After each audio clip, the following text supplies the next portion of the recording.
Thank you, and thank you, Pavel, for this workshop. So you heard a lot about Optimus project during these 2 days, and with my colleague, we decided to do a literature review in the light of this project. Okay, still the same.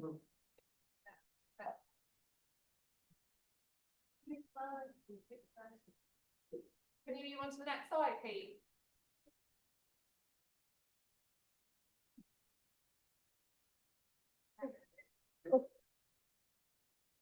Okay, we'll skip this slide, but because you are super familiar with that now, because we have like great presentation yesterday and a little bit today, but I will recap very quickly this for the last time of this workshop, I hope.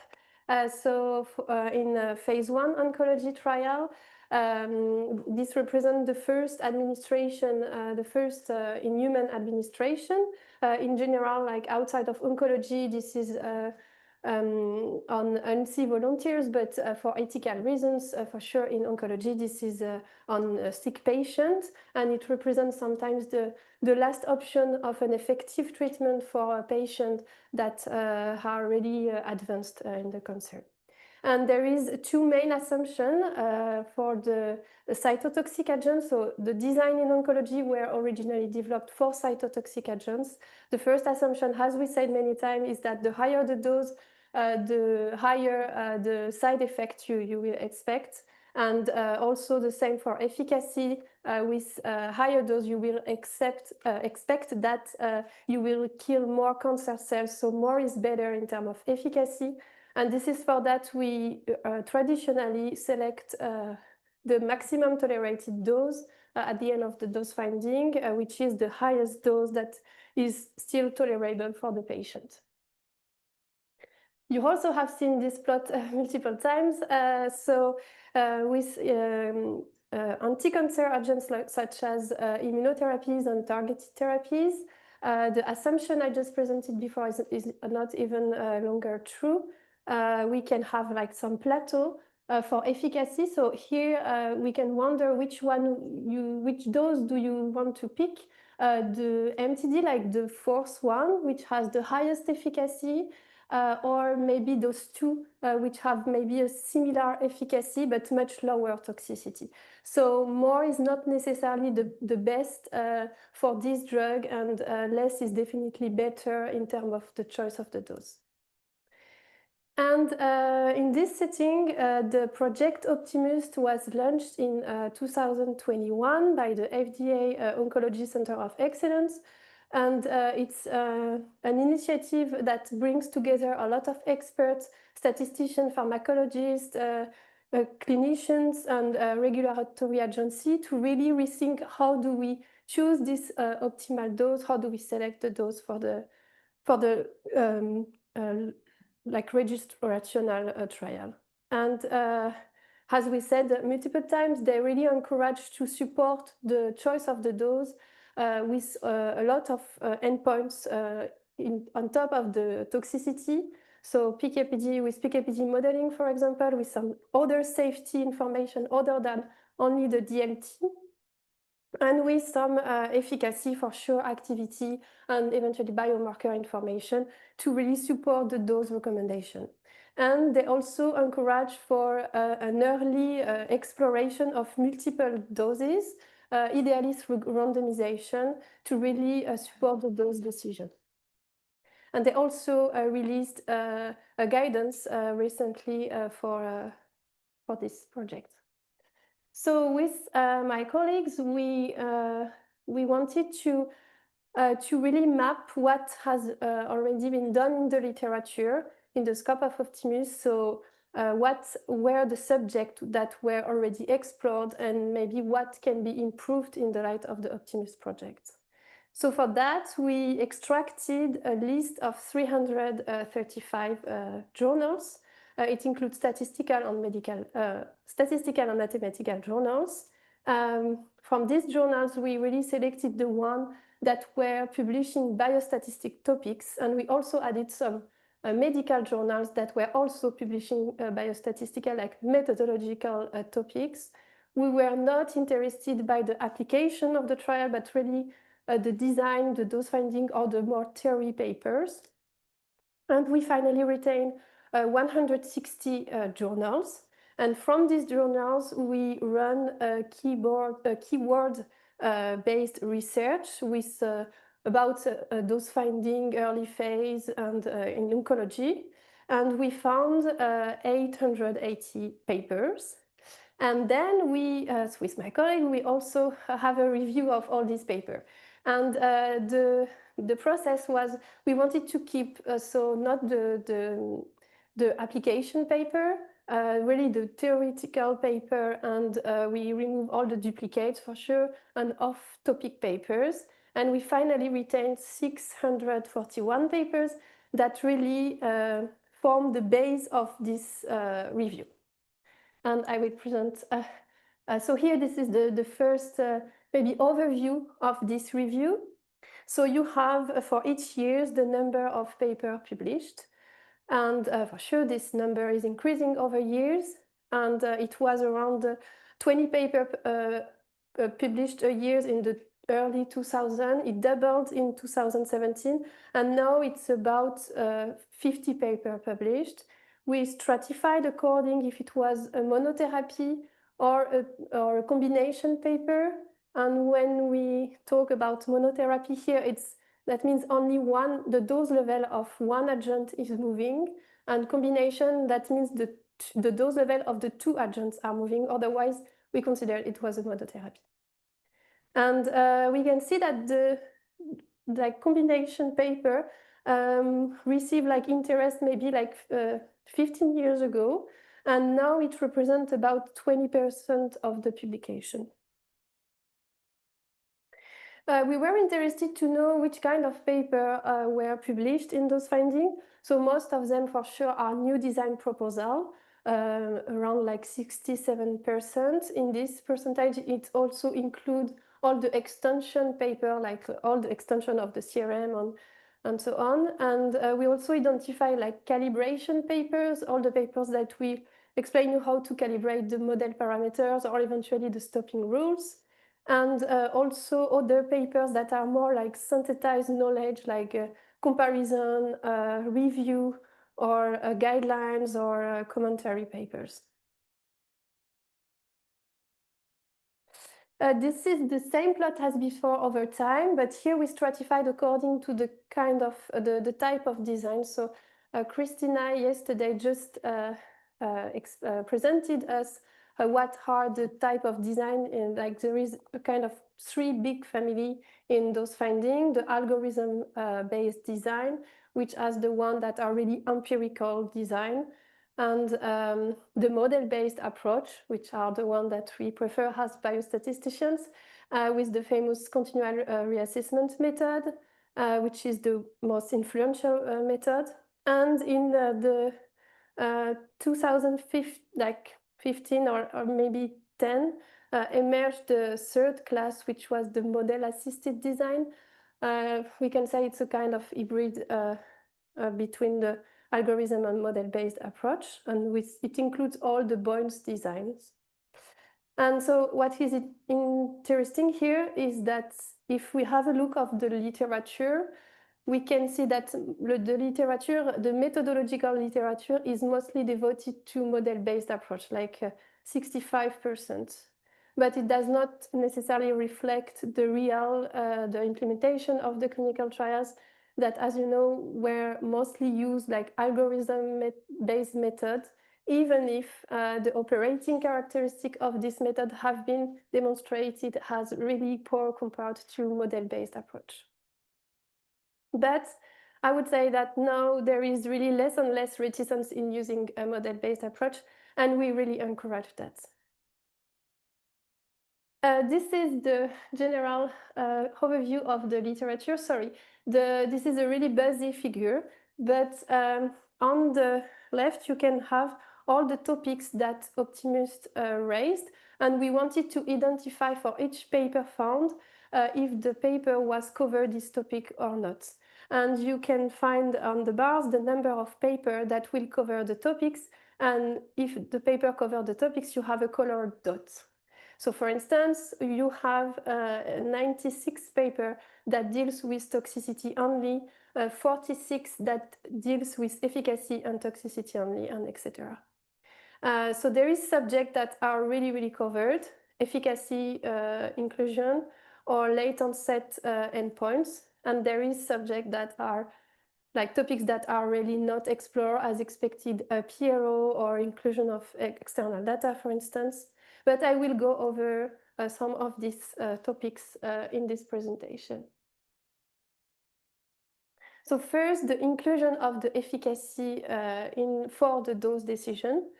This is something that is really well covered, like around 40% of the paper that are proposing a new design will propose to use the efficacy information for the dose decision. And there is two ways to take the decision. The first one we named efficacy primary. That means you will base your decision in order to maximize the efficacy, and for sure you will identify first a set of acceptable dose.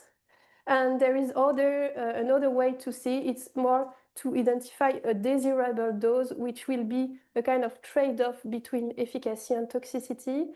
For example, the methods just presented before, the FTOX method, is this kind of consideration. So you will use either like efficacy toxicity trade-off to quantify this risk benefits or a utility function. One also really important on top of efficacy subject that Optimus raised is really to take into account of the heterogeneity of the patients. And we found 55 papers that were proposing for the design to take into account this heterogeneity. So it can be through a biomarker that can be an information that can be an indicator of activity, or it can be through consideration of potential different populations. So usually we will recommend a single dose for the population, but the Optimus project really encouraged to consider potential subgroups for the identification of the dose. And the potential differences can be based on the tumor biology, the disease subtype, some patient characteristic at baseline, the treatment setting, or also if you know before that you will have patients that will be more susceptible to toxicity than others. And the idea is really to either use the biomarker as an activity information or eventually identify subgroup optimal dose. Christina presented that yesterday, the inclusion of the patient-reported outcome. This is a topic that is really not well covered in the dose-finding literature. We identified 3 papers that propose new design with considering on top of the clinician toxicity, also the patient reported outcome. So traditionally, the toxicity is defined, is measured according to the clinician perspective, and the idea is really to capture the tolerability from the patient and to over time in the daily life and etc. And it has been really advocated because there is now a validated instrument, which is a PRO version of the CTCAE, and it's a validated instrument, so it can be used. But there is still a challenge in using that because this is a subjectivity endpoint, so it can include some bias and inconsistency, and it also requires a lot of research for both the patient and the clinical teams, and sometimes there is lack of expert PRO in the team, so it's it can be difficult to implement, but they are really encouraged to use this endpoint on top of the physician perspective evaluation. They are really questioning how do we measure the toxicity. So it can be through inclusion on the PRO, or it can be also how do we summarize the information. So usually the adverse events the information are finally summarized in a binary way, because the endpoint we will use is a dose-limiting toxicity, so it's a binary endpoint. And it's usually when the adverse event is equal with a grade equal to 3 or higher, it will be considered as a DLT. But the idea is to potentially use more information, more rich information. So there is method that will propose to, for example, use the full range of this outcome using an ordinal measurement, and or eventually use score or a toxicity count to really summarize the toxicity over the different grades, or also over different types of toxicity. And we found in total around 20 papers in the literature that were dealing with this subject, so not including only a binary endpoint, but a more granular information for the toxicity evaluation.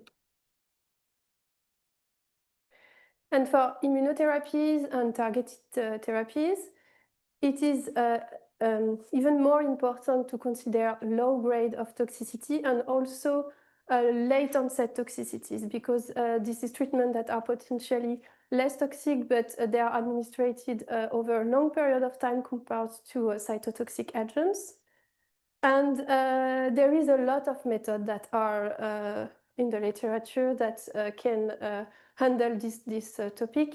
There is the famous Thai theorem, but there is a lot of other methods. So we found around 100 papers that will allow you to capture late onset endpoints, 60% for toxicity only, and 20% for efficacy only, and 20% for you will consider both late onset events for toxicity and efficacy. And there is also designs. We found 32 papers that will really take into account the cumulative toxicity over the cycles in the modeling. And optimizing the schedule is really also something that is raised by the project Optimus, especially because it will allow to really help the patient to potentially tolerate the treatment with fewer toxicity and over time. And it will also potentially help the patient to use the medication as recommended. So we found around 30 papers that will allow to also to really optimize the dose schedule. So when we talk about dose schedule, that means the quantity of the drug and when the drug is given, so the interval of time and how and the duration of the treatment.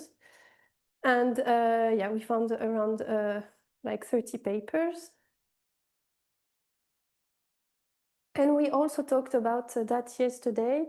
The project Optimus really encouraged the use of PK/PD information also for the dose recommendation, and to really have a comprehensive analysis of the relationship of the dose and the exposure with both the safety and the efficacy relationship. And sometimes the activity, the efficacy, or the safety can be better explained by the exposure of the patient rather than the dose level itself. And so it can really help, or it can also help to identify eventually subgroups population.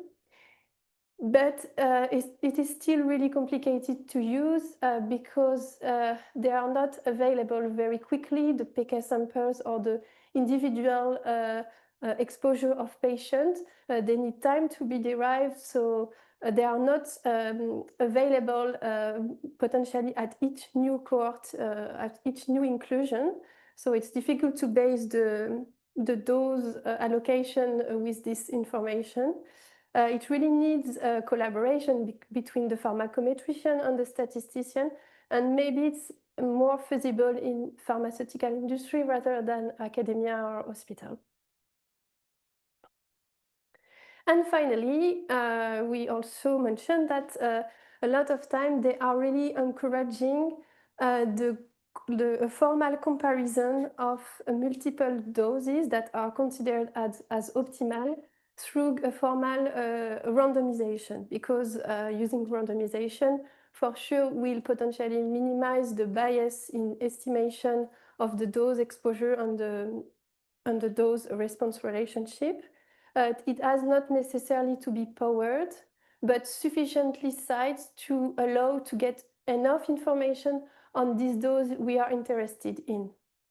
And we found 73 papers that used randomization for either the patient allocation or the recommendation of the final dose.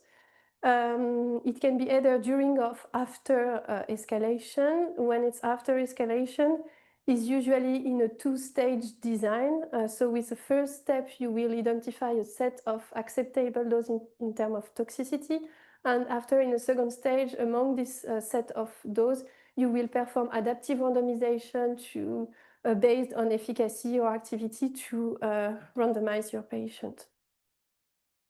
But it's also a challenge in practice because, for instance, you cannot anticipate the dose that will be given for the patient as you can do without randomization. So it can be difficult to really anticipate the kits and everything.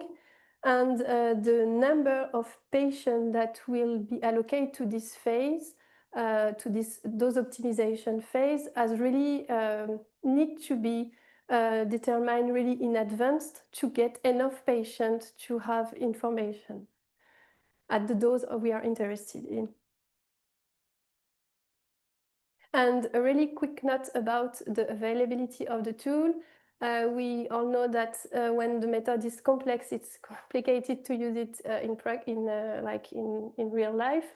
So one way to help that is to make the tool available. Around 40% of the method make something. So available, it could be a code, a R package, an application, or sometimes it's just upon request. So this proportion increased over years, but it's still not systematic. So it's, I think, a way to help to using like innovative approach.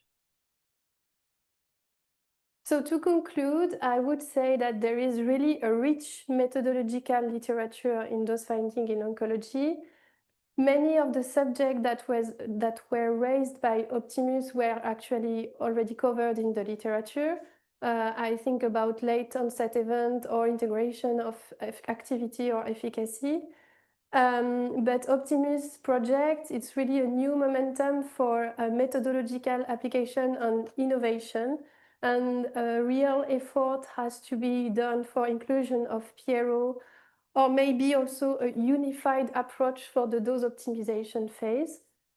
And this shift in the dose optimization really need a early discussion with the FDA and the EMA, really before for sure the implementation of the trials. And an update of this review in 2025 would be really interesting to really see if there is a big shift in the literature or not, thanks to Optimus. And we will try to submit our results soon. And at that time, we will make available this database so the reader can really find the papers that are covering some topics of Optimus. Thank you so much for your attention.